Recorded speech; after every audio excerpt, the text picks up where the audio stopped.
지지율이 지금 가파른 상승세를 보이고 있는데 그것이 일시적 현상이 결코 아닐 것입니다.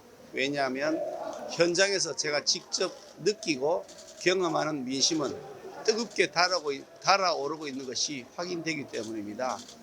이기는 리더십, 김기현이라고 하는 그 슬로건이 많은 당원들에게 또 국민들에게 어필하고 있다. 저는 그렇게 보고 있습니다. 저는 많은 분들이 다 출마하시는 것을 적극 환영하고요. 본인이 당을 잘 이끌어 나갈 수 있다는 포부가 세워지신 분들이 선의의 경쟁을 펼치는 것이 훨씬 바람직하다고 믿고 있습니다. 각자 자신이 가지고 있는 포부를 잘 정리해서 당원들에게, 국민들에게 설득할 수 있는 경쟁의 장이 펼쳐지길 기대합니다만 본인들이 어떤 판단할지는 제가 예단할 수 없기 때문에 각자의 판단을 저는 존중하겠습니다. 나경원 전 대표에 대하여 대통령실에서 어떤 입장을 가지고 있는지 잘 알지를 못하기 때문에요. 또 그리고 그 입장이 어떤 의미를 가지고 있는지 저도 잘 알지도 못하기 때문에 제가 코멘트하기는 적절하지 않은 것 같습니다. 유승민 전 대표가 어떤 말을 했는지는 언론 보도를 봐서 제가 전후 문맥은 잘 모르겠습니다만은 그 방금 말씀하신 내용은 별로 그렇게 적절하지 않은 것이라고 생각됩니다.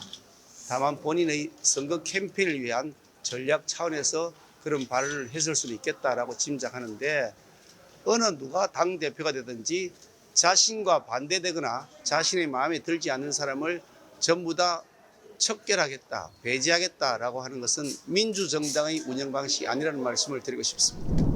저는 수도권 당대표도 아니고 지방의 당대표도 아니고 대한민국 국민의힘의 당대표입니다. 지방의 당대표가 결코 아니니까 그 용어에 대해서는 제가 적절하지 않다는 말씀을 드리고요. 우리 국민의힘이 지방정당이 아닙니다. 대한민국 전체를 아우르고 있는 전국 정당입니다. 전국 정당이 당대표가 되겠다고 나온 사람에 대해서 지방색을 거기다가 씌우자고 하는 것 자체가 또 다른 지방 논란을 일으키는 발상이기 때문에 매우 부적절한 용어라고 생각합니다. 각자 여러 가지 지적을 하는 것이니까 지적하시는 분들이 그런 지적을 하시는 분도 있고 또 다른 의견을 가지고 있는 것이니까 그런 여러 가지 의견이 있다는 정도로 참조하도록 하겠습니다. 여러 차례 말씀드렸는데 저는 친윤 후보라고 단 한 번도 말씀드린 적 없고 정의 친자를 붙이려고 하면 친민 후보, 친민 당대표가 될 것이라고 말씀드렸습니다. 백성민자, 국민민자, 민자입니다. 언론에서 친민 당대표를 자꾸 친윤이라고 사전에 전제하고 질문한 것 자체가 전제가 틀렸다는 말씀을 드리고요. 저는 국민과 친화적인 대표가 될 것이고요. 그렇게 해서 그런 행보를 하고 있습니다. 제가 단 한 번도 친윤이라고 제가 말한 적이 없습니다. 지금도 그렇게 말하고 있습니다. 공개적으로 언론에서도 저는 친윤이 아니라 친민이라고 말씀을 드렸는데도 불구하고 자꾸 친윤이라고 하시니까 전제가 잘못된 말씀을 드리는 것이고요. 수도권 2030 그러시는데 수도권 전략이란 건 뭐냐. 그 당이 일을 잘하는 겁니다. 여당이 됐는데 일을 잘하는지 잘못하는지 갖고 평가하는 것이지 당대표가 출신 지역이 어디냐 지역구가 어디냐 갖고 그걸 갖고 판단한다는 것은 그야말로 유치원 아이들 같은 아주 유치한 발상이라는 말씀을 드립니다. 그것은 단순한 저희 그런 의견이 아니라 구체적인 팩트입니다.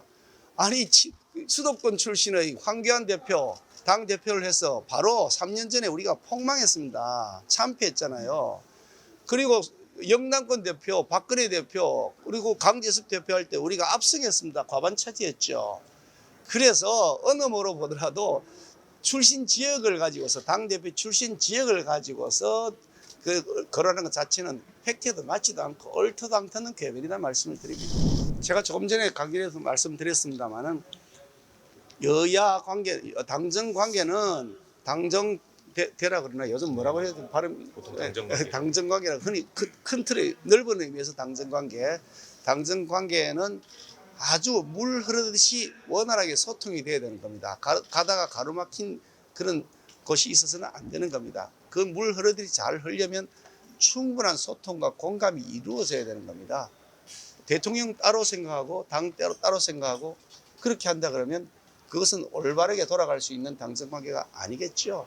사전에 충분한 공감을 통해서 협의를 하고 협의하는 과정에서 민심은 어떤 것이고 당내 의견은 어떤 것인지 충분히 수렴해서 그 뜻을 대통령과 사이에서 교감하고 그래서 대통령의 뜻과 함께 어우러져서 거기에서 융화된 용광로 속에서 융화되어서 잘 만들어진 철로 만들어내는 것. 그것이 최종적인 작품이 될 것이다. 그렇기 때문에 당정 관계는 아주 원활한 물 흐르듯 흘러가는 관계가 될 것이다 라고 말씀드리고 싶습니다. 국민의 여론을 전혀 반영하지 않는다는 전제 자체가 틀렸습니다. 우리 당원들은 국민이 아닙니까? 그러니까 일반 국민들 당원을 제외한 우리 당의 당원을 뽑는데 그러면 그 비당원들의 의견을 들어서 당대표를 뽑습니까? 총선에서는 일반 국민들도 투표를 하지 않습니까?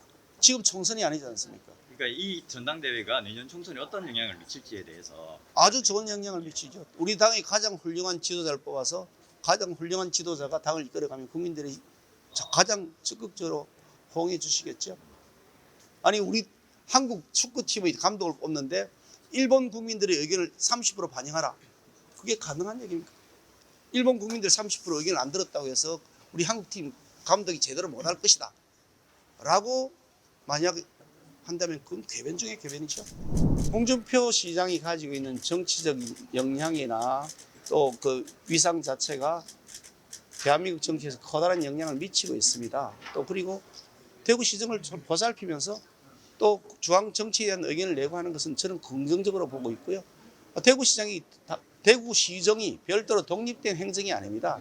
국가 행정하고 직접 연결되어 있죠. 국가가 어떤 정책을 펼치느냐에 따라서 당이 또 잘 되는지 못 되는지에 따라서 대구의 살림도 크게 영향을 받죠. 그러니까 그것을 부정적으로 볼 일은 전혀 아니다 말씀드립니다.